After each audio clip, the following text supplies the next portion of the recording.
பாக்கியா கோபிக்கு புத்திமதி சொல்லி ராதிகா போய் பாரு அப்படின்னு சொல்லி அனுப்பி வைக்கிறாங்க. கோபி அவங்க அம்மா கிட்ட பெர்மிஷன் வாங்கிட்டு அவங்க அம்மா பெர்மிஷன் கொடுக்கலைனாலும் வேறு வழி இல்லாமல் ராதிகா பார்க்க போகிறாரு. ராதிகா வீட்டில் தனியாக இருக்காங்க. ராதிகாட்ட போயிட்டு, என்ன இப்படி பண்ணிட்ட, திடீர்னு இப்படி வீட்டை காலி பண்ணுறதுக்கு என்ன ஒரு அவசியம், யார் என்ன சொன்னாலும் நீ என்கிட்ட ஒரு வார்த்தை கேட்க வேண்டாமா அப்படிங்கிற மாதிரி சொல்கிறாரு. உங்கள்கிட்ட கேட்குறதுக்கு என்ன இருக்குது, நீங்கள் எப்போ வருவீங்க எப்போ போவீங்க அப்படின்ட்டு எனக்கு எப்போவுமே தெரியாது. நீங்கள் வருவீங்களா இல்லையான்ட்டு வாசலையே பார்த்துட்டு உட்காந்துருக்கக்கூடிய நிலைமை எனக்கு இனிமேல் வரக்கூடாது. இந்த வீட்டில் நான் இருக்கக்கூடாது. இந்த வீட்டிலேருந்து உடனே காலி பண்ணணும் அப்படின்ட்டு நான் முடிவு பண்ணிட்டேன்.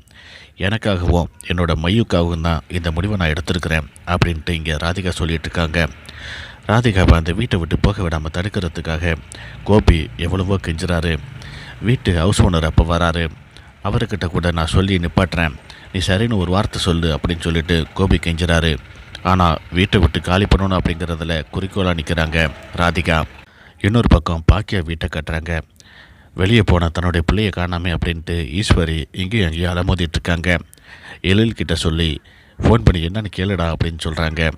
இதை பார்த்துட்டு பாக்கியா பயங்கரமாக சத்தம் போடுறாங்க. யாராவது ஃபோன் போட்டிங்கன்னா அப்புறம் நடக்கிறத வேறு அப்படிங்கிறாங்க. கோபி முன்னாடி மாதிரி கிடையாது, இப்போ எவ்வளவோ மாறிட்டாமா, நீனும் அவனும் ஒன்றா சேர்ந்து பழையபடி இருக்கணும், அதான் என்னோடய ஆசை அப்படின்ட்டு ஈஸ்வரி இங்கே தன்னுடைய ஆசையை சொல்கிறாங்க. இதை கேட்டு பாக்கிய பயங்கரமாக கோவப்பட்டு, அப்படி ஒரு நினப்பு எனக்கு கனவுல கூட கிடையாது, அந்த மாதிரி நினப்பு இருக்கிறதுக்கு நான் என்ன முட்டாளா அப்படின்னு சொல்லிட்டு பயங்கரமாக கத்துறாங்க.